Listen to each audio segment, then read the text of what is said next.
Olá, queridos, um bom dia a todos. Como é que foi a sua semana? Foi boa? Espero que sim. Muito bom estar aqui com você em mais um domingo calorento, né? Típico de dezembro, domingo calorento, mas a gente está muito feliz aí por esse final de ano. Eu quero falar um pouquinho com você hoje sobre, obviamente, Jesus, sobre seu nascimento e sobre a sua influência individual nos corações. Mas antes disso nós vamos orar. Eu não tenho um texto específico, vou trafegar em alguns textos, então vamos orar para começar esse papo aqui. Obrigado, Senhor, por mais um dia bom que o Senhor nos dá. É incrível saber que nessa manhã a Tua misericórdia se renovou sobre nós. Que coisa maravilhosa. Obrigado pelo privilégio que nós temos de estarmos juntos aqui, te adorando, te servindo, nos conectando uns com os outros, e que seja a sequência da nossa reunião tão boa como foi até agora, para a edificação dos nossos corações. É a nossa oração em nome de Jesus. Amém. É um privilégio a gente estar aqui junto, irmãos. Eu estava orando agora, me lembrei que ontem o Resgate tocou ali em Jundiaí, e nem perto aqui, né? E nós tocamos numa parceria da FLAM com a Shimo. A Shimo é uma instituição, uma missão de ação humanitária e evangelística lá na África. E ela a FLAM junto, o Fábio Ito, tá junto com esse pessoal, é um trabalho assim maravilhoso, levantando grana para manter missionários africanos que estão aqui no Brasil, na FLAM, e também a abertura de escolas lá na África. Eu não lembro bem os dados, porque a conversa me veio aqui na mente agora, mas eles já abriram algumas escolas, cerca de 5, eu não sei, e eles têm um projeto de abrirem 15 escolas. E a ideia é abrir a escola, recolher, né, trazer para dentro da escola, é óbvio, as crianças, e nos finais de semana, aquele ambiente se torna uma igreja, uma comunidade de fé. E essa estratégia acontece para evitar a invasão, a destruição e a morte de pessoas por serem cristãs. Isso é muito comum na África. E os países em que eles estão locados são os mais violentos nesse quesito, né? Cada escola, irmão, para funcionar um mês, pagando professores, dando comida para os alunos todos os dias, ela custa R$1.500 para manter essa escola funcionando. E um esforço gigante para fazer isso, né? No sentido de aglutinar mais gente. Eu fiquei feliz em saber que o show que o Resgate fez ontem, por exemplo, vai custear uma escola lá vários meses. Isso é bem legal. E por que eu lembrei disso agora? Pelo privilégio, né, que nós temos de celebrarmos o Natal, de anunciarmos Jesus, de nos reunirmos aqui. Isso é realmente uma dádiva do céu. Então vamos falar um pouquinho sobre esse movimento maravilhoso que nos alcançou. Eu acho que você não tem como discordar de mim que Jesus é a pessoa mais influente e mais importante na história. Mais do que qualquer acontecimento, o nascimento e a morte de Jesus superam qualquer tipo de ocorrência que nós possamos colocar para, né, comparação. O homem foi na lua, isso foi importante. Não foi mais importante do que o nascimento de Jesus. O descobrimento das vacinas, que coisa incrível, também não foi.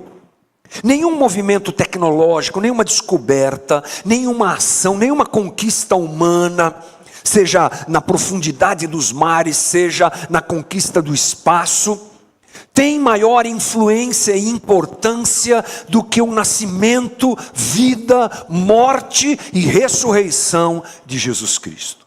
Isso é tão claro que o nosso calendário é dividido em antes de Cristo e depois de Cristo. Não há outro que tenha infringido sobre a sociedade, a humanidade, algo tão intenso e forte como Jesus.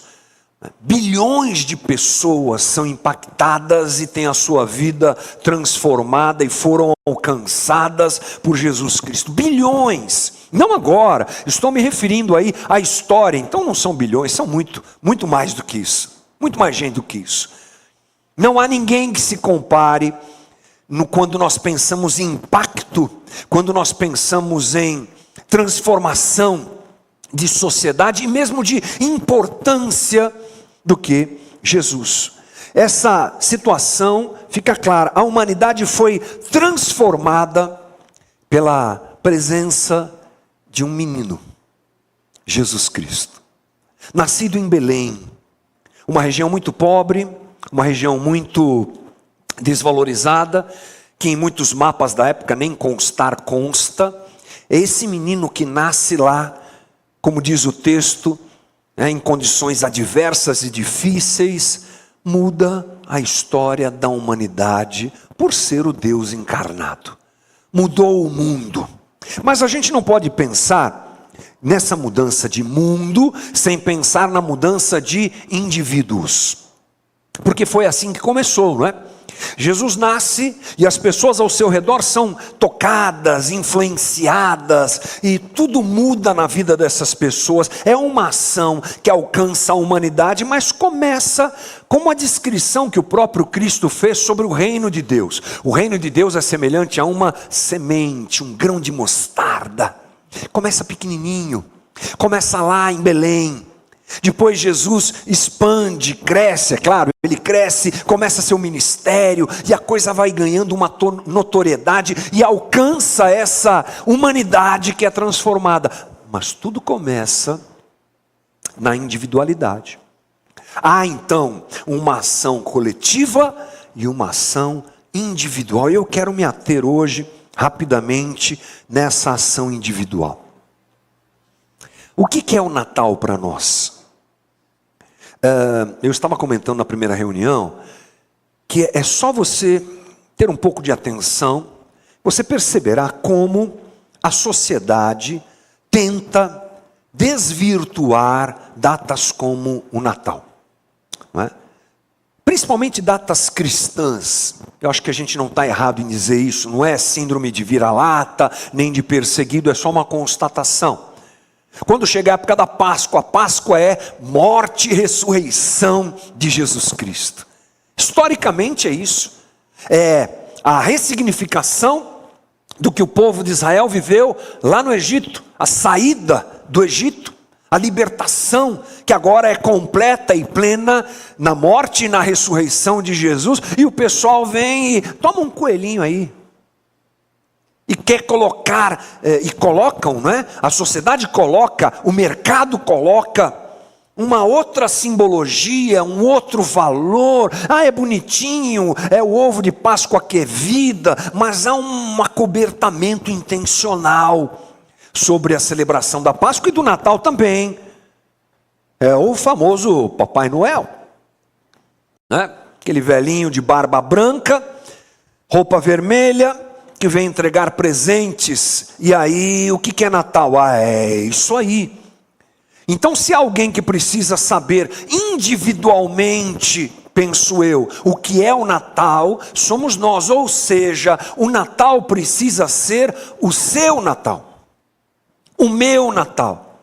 Assim como Cristo, o menino, o filho, precisa ser o meu Jesus, o seu Jesus. Não só de experiências coletivas, não só de pensamentos e de construções teológicas coletivas, mas de uma apropriação individual. É o meu menino, é o meu Jesus, é o seu Jesus, é o meu Natal, é o seu Natal. Essa compreensão é necessária, esse movimento de coração é necessário, essa realidade precisa ser a sua realidade e a minha realidade. Vamos olhar alguns personagens hoje que estavam lá e que participaram do nascimento do menino.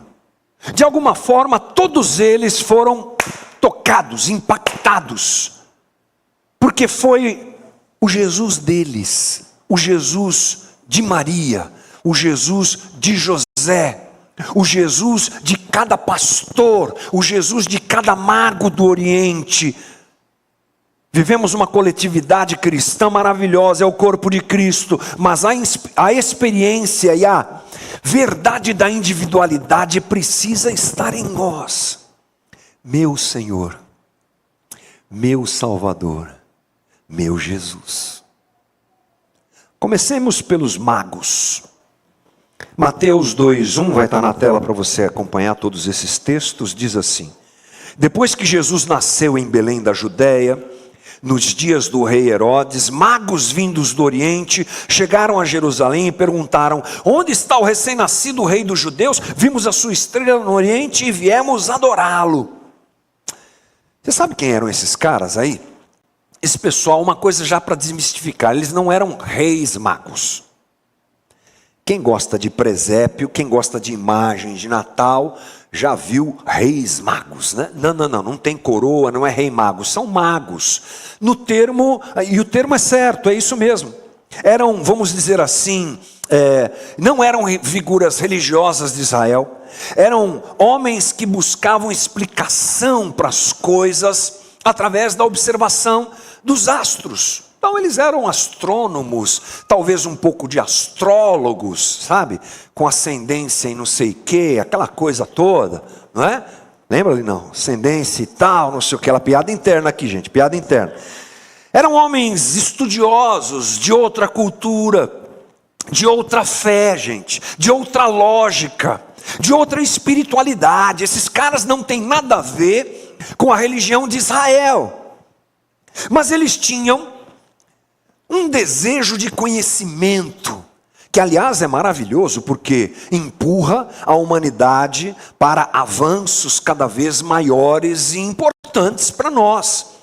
São os curiosos que descobrem coisas que melhoram a nossa vida, não é? São os curiosos que resolvem questões, são esses que ficam olhando para cima, são esses que ficam olhando nos microscópios, são esses que ficam pensando e articulando.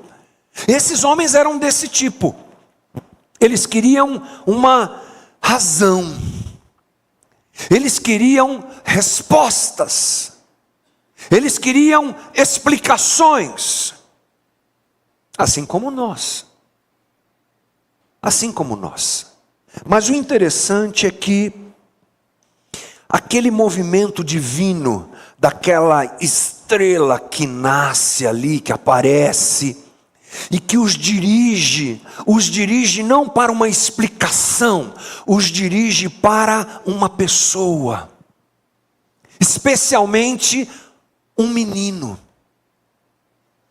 Tudo que eles buscavam, toda a curiosidade, toda a necessidade, é dirigida a Jesus, ao menino. Portanto, irmão, eu acho que não erro quando eu digo que Jesus é a resposta que precisamos, buscamos e desejamos. E isso eu me refiro à nossa individualidade. Eu fico imaginando que aqueles magos debatiam coisas e conversavam sobre coisas. E fico imaginando também que carregavam em si as suas angústias, as suas necessidades, os seus dilemas. Não só de ordem grandiosa, quem fez o mundo. Não só de ordem filosófica, não só de ordem existencial, mas na intimidade de cada um deles havia uma pergunta sem resposta. Como nós. Perguntas sem resposta. Por quê? Questionamentos, dificuldades de entender a vida, dificuldades de transitar nesse mundo duro, cruel e difícil, dificuldades de entender a nossa existência, o nosso papel, a nossa contribuição para este mundo, dificuldade para entender quem somos, perguntas, questionamentos, dúvidas, situações de abismos que se abrem na nossa vida.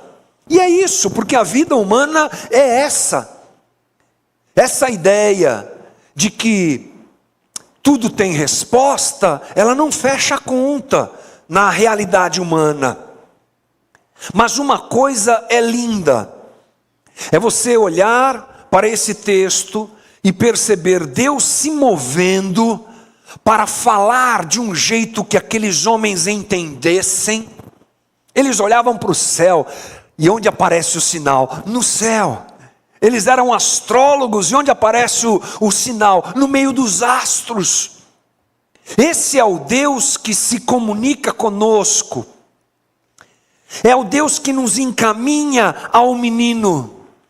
É o Deus que nos diz a resposta. As respostas que você precisa não estão lá, estão nele. Nele. As respostas do teu coração, meu irmão, estão no menino Jesus Cristo. É por isso que ele precisa ser, não porque ele precise, mas porque eu preciso e você precisa. Ele precisa ser a minha resposta. A minha resposta. A minha segurança de vida.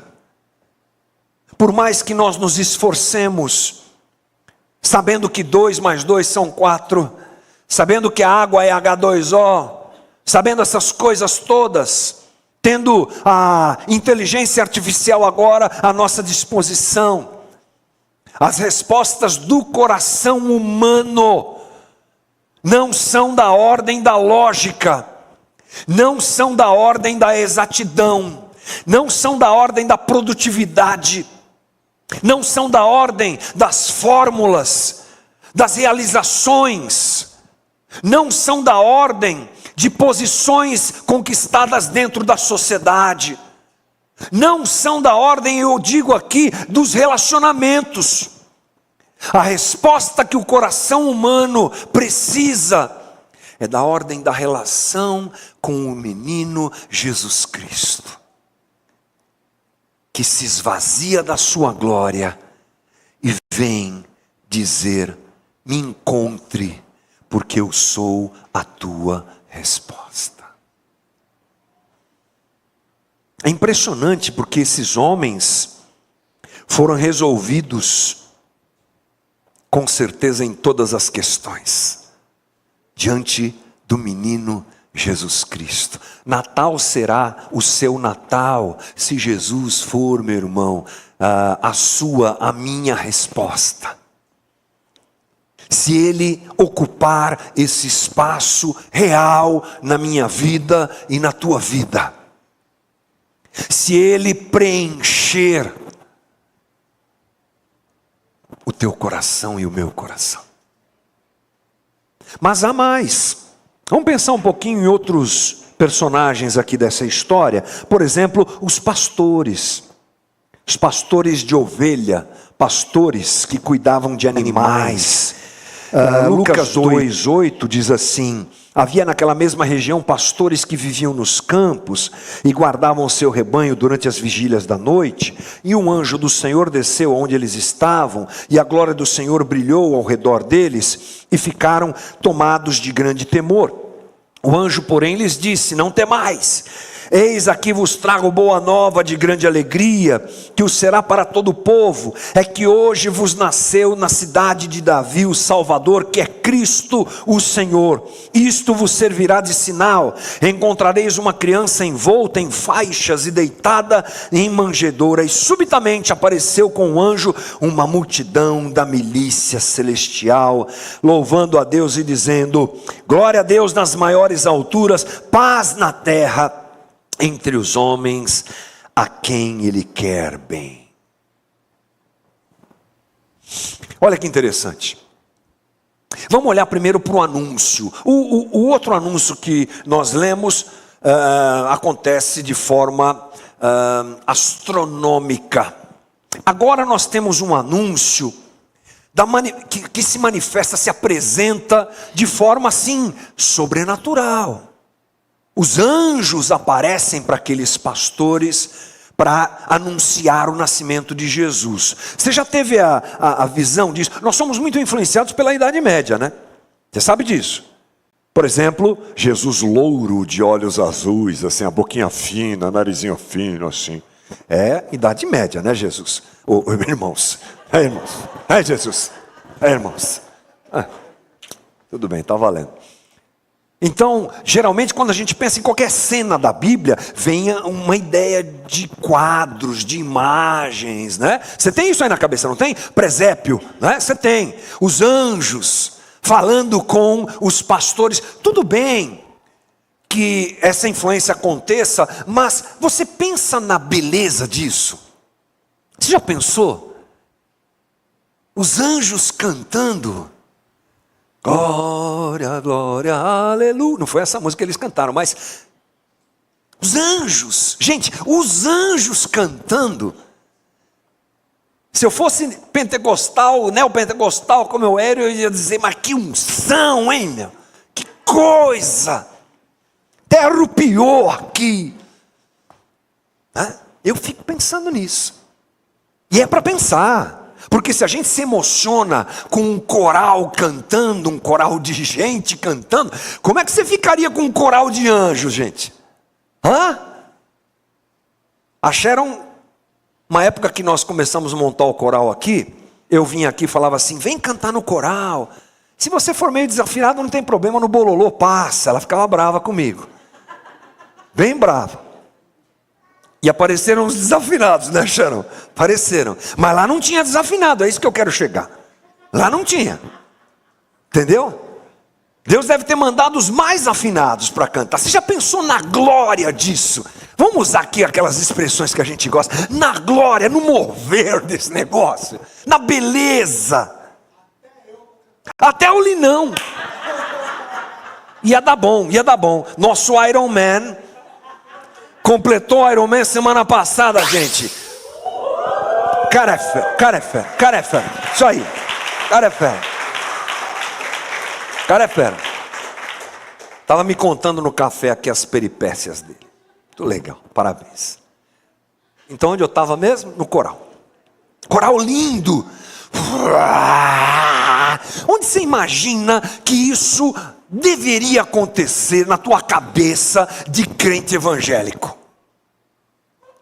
Numa igreja. Mano. Aliás, é o que a gente procura, né? A gente vai para a igreja para ver os anjos cantar. A gente entra. Então não foi. Foi no meio do pasto. Lá no meio do mato, sei lá onde é que eles estavam, no deserto, sei lá. Não estudei essa parte. Está tudo bem também. As ovelhas de um lado, cavalo do outro, sei lá se tinha, os boi, cocô de bicho para tudo quanto é lado. Né? Porque tem, né? Você sabe, né? Bicho faz cocô. Né? Então, cheio de cocô, aquele cheiro. É ali. E sabe o que é interessante? Esses homens, eles não chegavam perto da igreja. O templo de Jerusalém era proibido o seu acesso para algumas atividades profissionais. Então pastores de ovelha, de bichos assim, não podiam nem passar na porta. E olha que coisa louca, o anúncio foi feito para esses. Não é incrível, gente? O anúncio foi feito para esses, esse espetáculo glorioso e divino não foi dentro do templo. O sacerdote estava fazendo sei lá o quê, não foi lá. Não foi na hora do vamos fazer um sacrifício aqui, aí nasceu o Messias. Não. Foi no meio do nada, para pessoas inválidas pela religião, para pessoas simples, sem instrução formal, religiosamente irregulares, socialmente desprezados. Eles foram os primeiros a ouvir a seguinte frase: hoje lhes nasceu o Salvador. Isso é incrível, gente. Isso é maravilhoso. Um Deus de acolhimento. Como é que eu penso isso? Você imagina que esses homens, eles estavam longe do centro religioso, mas Deus percebeu o coração desses caras. Eu fico pensando que eles trocavam conversas do tipo assim: minha mãe me contou a história de Israel, porque é assim que a coisa era divulgada. Um ensinava para o outro, é a famosa tradição oral, muito mais forte do que a tradição escrita que só vem depois. A tradição oral era a prática da vida judaica. Senta aqui. Eles conheciam o texto, eles conheciam a história de Israel, e um ficava perguntando para o outro e falando com o outro: como é que será que esse Messias vai virar? Como é que vai ser tudo isso? E eu não tenho dúvida que havia nesses homens um desejo, uma busca também. E Deus se revela para eles longe de toda aquela estrutura. E no meu coração, no meu entendimento, pensando nisso esses dias, eu vejo esse Deus que acolhe. Jesus é a resposta e Jesus é o nosso acolhimento. Às vezes, nós vivemos uma caminhada religiosa, e eu já falei algumas vezes aqui o quanto é difícil fazer essa separação, religião e evangelho. Talvez a gente vá morrer e a gente não consiga entender isso completamente, mas que há. E às vezes a nossa percepção de Deus e do amor de Deus, contaminada, eu diria, pela religião, nos coloca à parte. E a gente pensa assim: eu não sei se Deus me ama de verdade. Porque eu estou à parte desse movimento religioso. Será que Deus me ama? Eu não consegui nem na igreja direito esse ano. Não deu. Não consegui. Ou não quis. Estou à parte de todo esse movimento. Não li a Bíblia. Nem o Salmo 23. Nada. Escutei podcast de todo mundo. Escutei o cara que ficou em primeiro lugar no mundo. Estava lá no Grêmio Latino lá. Não é que ele estava latindo no Grêmio, é Grêmio Latino. Grêmio Latino. É um... Entendeu, né? Tá. Você escutou ele, escutou todo mundo que você gosta. Gastei tempo com tanta coisa e fiquei à parte da religião. Então eu quero dizer para você, nessa manhã, que... Como é o nome? Bad Bunny. Eu também não. Mas ele estava lá no Grêmio. Você escutou Bad Bunny? Você escutou Bad Bunny? O pessoal aqui da nossa comunidade não escuta essas coisas. Então, você ficou lá escutando Bad Bunny. Você ficou escutando Chitãozinho e Chororó, que eu sei que você gosta. Né? Escutar a banda do seu pastor, você não escutou. Tudo bem. Eu te perdoo também. Em nome de Jesus. Recebe agora perdão para a sua vida. Mas sabe quando você se desloca do centro da religião? E por causa disso você agasalha no seu coração um sentimento de: tô fora, tô longe. Acho que essa história, esse negócio de Jesus não é muito para mim. Eu estou tão preocupado com a minha vida, com as minhas coisas. Natal é um ótimo momento para reconciliação, irmão. Eu não sei para você quais as coisas que brotam no teu coração numa época como essa, mas a mesa, a reconciliação, o papo, o abraço, o reencontro, ainda que seja com aquele primo que você só vê no Natal e que é chato demais, mas você vai estar junto com ele, não tem problema. A mesa, o perdão que a gente deixou de dar, deixou de receber, e se a gente faz isso entre nós, o menino está pronto para fazer isso com você e comigo hoje. Porque Jesus é o nosso acolhimento. Aos pequenos, aos desinformados, aos que não entendem bem como é que é o Evangelho, aos que de alguma forma se afastaram, se desconectaram, aos que priorizaram outras coisas, aos que abraçaram e gastaram a sua vida em outras situações e deixaram realmente Jesus de lado, ou foram colocados de lado pela religião. O menino te espera. O menino te espera. Ótima manhã para a gente ser acolhido por Ele. Vêm os anjos e gloriosamente falam com aqueles pastores iletrados, expulsos pela religião, desconectados de alguma coisa, mas com um coração minimamente desejoso. O menino te espera, irmão. O menino te espera. Ele é o teu e o meu acolhimento. Terceiro personagem é Maria. Rápido também. Lucas 1,38 diz assim: respondeu Maria: sou serva do Senhor, que aconteça comigo conforme a sua palavra. É forte essa frase, né? Pega só essa frase.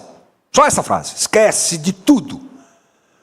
Respondeu Maria: sou serva do Senhor, que aconteça comigo conforme a tua palavra. Parece papo assim de guerreiro, né? De gente, uau!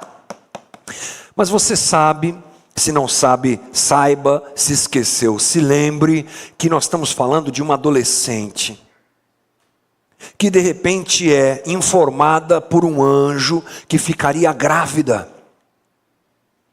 E ela fala assim: mas como assim? Olha só o grau de inocência, ou não, sei lá, mas eu acho bonito isso, não é?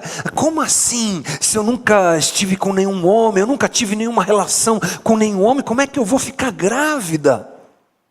A flor da adolescência, a flor da inocência, talvez possamos dizer assim, que teria a sua vida absolutamente mudada. Se fosse hoje, estava bem mais tranquilo, né, irmão? Que adolescente grávida está cheio por aí. Mas não era o caso. Nós estamos falando de uma sociedade patriarcal e machista, onde a mulher não vale nada. Se hoje é assim, se hoje o machismo toma conta do nosso país, se hoje nós somos campeões de feminicídio, esse é um troféu que o Brasil carrega, que é uma vergonha. Naquele momento histórico e naquela cultura, o negócio era mais apertado ainda. Mulheres não entravam nem na contagem das multidões. Você já viu lá nos evangelhos? Quando vai se falar das multidões, né? 5.000 homens, fora mulheres e crianças. É tipo assim. Mulher não serve. É por isso que há uma coisa fantástica, incrível, em sabermos que a primeira testemunha da ressurreição de Jesus é Maria Madalena, uma mulher. É Jesus, é Deus, fazendo duas coisas. Essa é uma parte da pregação, tá? Já volto. Valorizando a mulher e deixando uma testemunha que não tinha nenhum crédito, nenhuma credibilidade naquela sociedade, registrada no texto bíblico, para a gente parar com essa ideia de que o que está na Bíblia foi inventado. Se fosse inventado, se fosse escrito com essa intenção, nunca colocariam uma mulher, principalmente com o histórico de Maria Madalena, como testemunha. Voltamos. Então Maria, ela vai ficar na situação que nenhuma mulher deveria estar naquele momento, naquela história, naquela sociedade. E o anjo avisa ela. E ela diz: sou serva do Senhor, que aconteça comigo conforme a tua palavra. Jesus é a nossa resposta, e Jesus é o nosso acolhimento. Para Maria, Jesus é Deus, Jesus, a Trindade é Senhor. Isso é legal para a gente pensar. Sou tua serva, ou sou serva do Senhor. Sou serva do Senhor. Ponto. O que Ele quer fazer, Ele faça. Minha vida está nas mãos dEle. E nós fazemos do Natal o nosso Natal, fazemos do menino Jesus o nosso menino Jesus, quando Ele é resposta, acolhimento e quando Ele é Senhor da nossa vida. Aquele que tem os meus mandamentos e os guarda, este é o que me ama. Não é o que profetiza em meu nome. Não é o que carrega uma camiseta, usa uma camisa com meu nome. Não é o que canta os worship no meu nome. Nenhum problema com worship. Não é o que. É o que acolhe em seu coração e se curva diante de mim como súdito. Eu sei que esse tipo de pensamento, ele nos incomoda. Somos um país não tão antigo, temos uma colonização violenta e exploratória em vários aspectos, e quando demos o grito de independência, somos livres. Ok, infantis, um pouco manipulados, não tão grandes como gostaríamos dentro do cenário geopolítico, mas a gente é livre. E a gente quer manter essa liberdade. Então, qualquer tipo de ideia de submissão, se torne súdito desse menino, nos arrepia, nos constrange. É porque nós não percebemos que a vida, nós não entendemos que o melhor da vida é termos Jesus como nosso Senhor. A gente é bombardeado por coisas na contramão disso.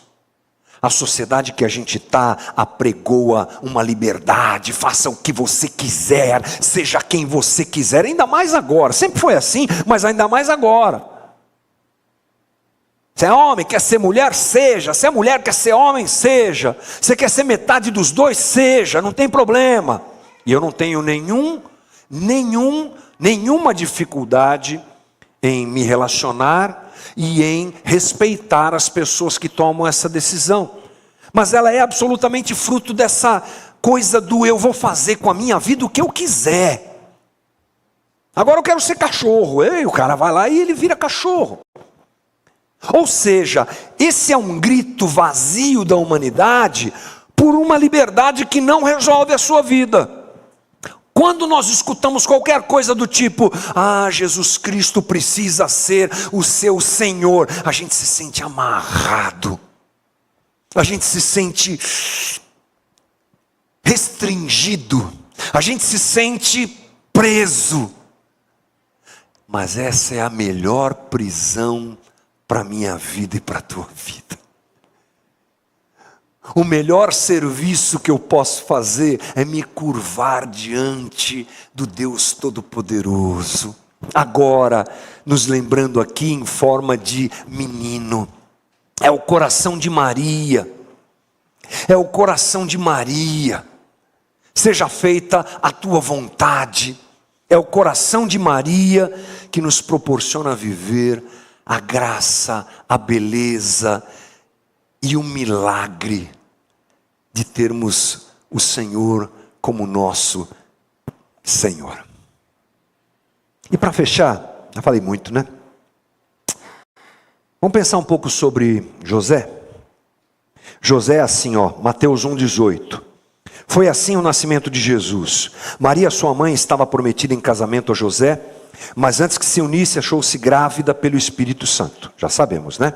Por ser José seu marido, um homem justo e não querendo expô-la à desonra pública, pretendia anular o casamento secretamente. Não vou entregar essa mulher não, vou só deixar ela viver a vida dela. Mas depois de ter pensado nisso, apareceu-lhe um anjo do Senhor em sonho e lhe disse: José, filho de Davi, não tema receber Maria como sua esposa, pois o que nela foi gerado procede do Espírito Santo. Ela dará à luz um filho, e você deverá dar-lhe o nome de Jesus, porque ele salvará o seu povo dos seus pecados. No 24, ao acordar, José fez o que o anjo do Senhor lhe tinha ordenado e recebeu Maria como sua esposa. Mas não teve relações com ela, enquanto ela não deu à luz um filho e lhe pôs o nome de Jesus. Para fechar a conversa, irmão, a gente tem então José. Um cara que está namorando com Maria. Dois jovens, dois adolescentes, um pouco mais velhos, um pouco depois da adolescência, sei lá. Mas é o que os estudiosos dizem. E aí vem essa situação da gravidez de Maria, que poderia e que de certa medida feriu a honra de José. Como é que é isso? Como é que funciona esse negócio? Mas nós sabemos pelo texto que José se desmonta do seu orgulho e vive o que Deus planejou, desejou e proporcionou para José viver. Portanto, para a gente fazer, irmãos, eu encerro aqui o nosso papo, para que o Natal seja o nosso Natal, para que o menino seja o nosso menino, para que Jesus seja a nossa resposta, para que Jesus seja o nosso acolhimento, para que Jesus seja o nosso Senhor, tem que haver um quebrantamento do orgulho humano que tanto toma conta da gente. Lembre-se que esse foi o primeiro, o rompimento inicial da humanidade com o Criador, foi a partir disso. Quero viver a minha vida, quero comer o que eu quero, como eu já disse anteriormente, quero fazer o que eu quero. Um coração orgulhoso restringe esse movimento divino em que Jesus é o meu Jesus. Esse movimento divino em que Jesus é a minha resposta. Que Jesus é o meu acolhimento, que Jesus é o meu Senhor. Aproveite, irmão, é a minha sugestão, essa época em que, eu não sei muito bem, alguma coisa acontece, eu não estou espiritualizando não, mas tem um sentimento interessante que toma conta da sociedade, da vida da gente. Aproveite esse momento. Joga lá o teu orgulho e vá para os pés da manjedoura. Vá para os pés do menino. Ele é a tua resposta. Ele é o teu acolhimento. Ele é o teu Senhor. Que Deus nos abençoe. Fecha os teus olhos comigo.